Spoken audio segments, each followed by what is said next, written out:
أعوذ بالله من الشيطان الرجيم بسم الله الرحمن الرحيم.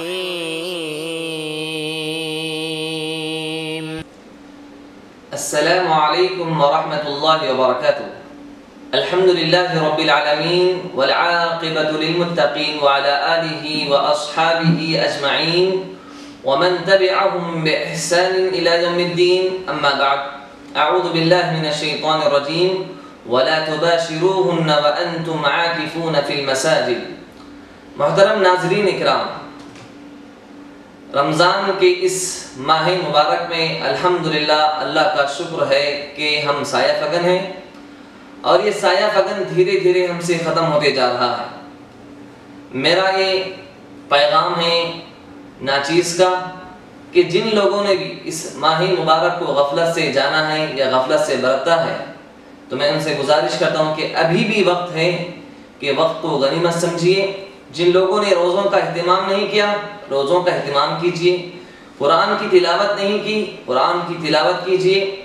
جن لوگوں نے نمازوں کی پابندی نہیں کی، تو ان سے میں گزارش کرتا ہوں کہ ابھی بھی وقت ہے، اللہ کو منائیے گا ضرور، اللہ کو چھوڑیے گا نہیں، اللہ کو منانے کی کوشش کیجیے، اللہ کی خوشنودی کو حاصل کیجیے گا، اور اپنی عبادتوں کو اخلاص کے طور پر نمازوں کا اہتمام، ذکر و اذکار، توبہ و استغفار، قرآن کی تلاوت، اللہ کے سامنے اپنے آنکھوں سے آنسو نکالیے گا، اور اپنی عبادت کو حسن عبادت، اچھی عبادت یا حسن عمل بنائیے گا ضرور۔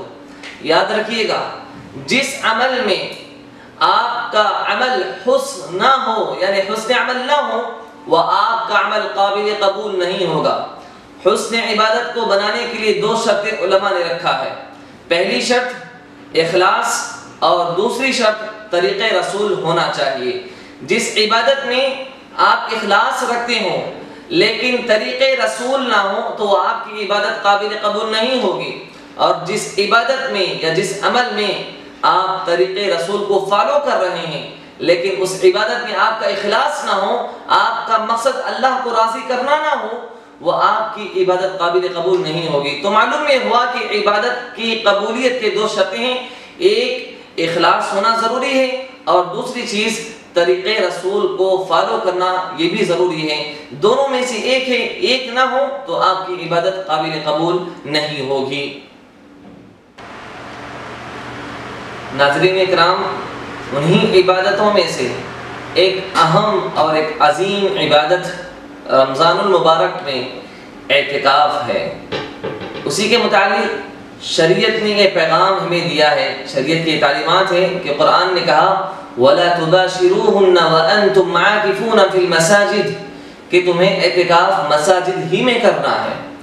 قرآن ارشاد، نبوی عمل یعنی نبی کریم صلی اللہ علیہ وسلم کا طریقہ اور ازواج مطہرات کا اہتمام، اور ہمارے سلف صالحین کی جانب سے نقل کردہ اجماع کے پیش نظر اعتکاف بہرحال مردوں اور عورتوں اور 7 سال کے بچوں کے لیے مساجد ہی میں مشروع ہے۔ اگر کوئی مساجد کے علاوہ اپنے گھروں یا کسی اور جگہ پر اعتکاف کرتا ہے، تو ہم نے جیسے بتایا کہ عبادتوں کی 2 شرطیں ہیں، ایک اخلاص، ایک طریقہ رسول۔ اگر ان 2 شرطوں میں سے ایک بھی اگر آپ اس میں نہیں رکھیں گے تو وہ آپ کی عبادت قابل قبول نہیں ہوگا۔ ہمارے عظیم شیخ علامہ ابن قدامہ رحمہ اللہ نے کہا کہ جس طرح طواف کے لیے مسجد حرام جیسے ضروری ہے، لازم ہے، اسی طرح اگر آپ اعتکاف کرنا چاہتے ہیں تو اس کے لیے مسجد بھی لازم ہے۔ جس طرح طواف کے لیے مسجد حرام ضروری ہے، اسی طرح اعتکاف کے لیے مسجد ضروری ہے۔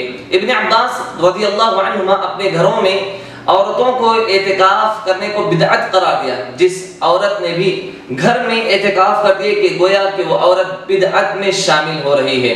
ہمارے اسلاف نے گھروں میں اعتکاف کو نامناسب سمجھا ہے۔ اسی طرح علامہ ابن عثیمین رحمہ اللہ نے اگر مساجد میں اعتکاف نہ ہو سکے، گھروں میں اس کا اعتکاف کا سسٹم نہ بنائیں، یہ تعلیم دی ہے۔ اور الحمدللہ آج کے دور کے اکابر علماء یعنی بڑے بڑے علماء کرام نے یہ فتویٰ جاری کیا ہے کہ لاک ڈاؤن کے پیش نظر مردوں اور عورتوں کے لیے گھروں میں اعتکاف کرنا یہ عمل غیر شرعی ہے، یعنی شریعت کا اس سے کوئی تعلق نہیں ہے۔ جس نے بھی نیت کی تھی اس کا بدلہ آپ امید رکھیے کہ اللہ تبارک تعالیٰ ضرور بضرور عطا کرے گا۔ انشاءاللہ جس نے بھی نیت کی اللہ تعالیٰ اس کا ثواب مکمل طور پر آپ کو عطا کریں گے انشاءاللہ۔ اور یہی ہمارا پیغام تھا کہ اعتکاف کا جو سسٹم لوگوں نے یہ تصور کر رکھا ہے کہ گھروں میں کرنے سے اس کی ادائیگی ہو جاتی ہے، شریعت کی تعلیم ہے کہ اگر گھروں میں اعتکاف کریں گے تو یہ عمل آپ کا غیر شرعی مانا جائے گا۔ یہی ہمارا پیغام آج کے اس ویڈیو سے دینا چاہ رہے ہیں۔ اللہ سے ہم دعا کرتے ہیں اللہ تعالیٰ ہم سب کو عبادت طریقے رسول اور اخلاص کے ساتھ ہمیں کرنے کی توفیق نصیب فرما، اور اس ماہ مبارک میں جو بھی ہم عبادتیں کر رہے ہیں اللہ تعالیٰ تمام عبادتوں کو اللہ ہمارے قبول فرما۔ آمین تقبل یا رب العالمین، والسلام علیکم ورحمۃ اللہ وبرکاتہ۔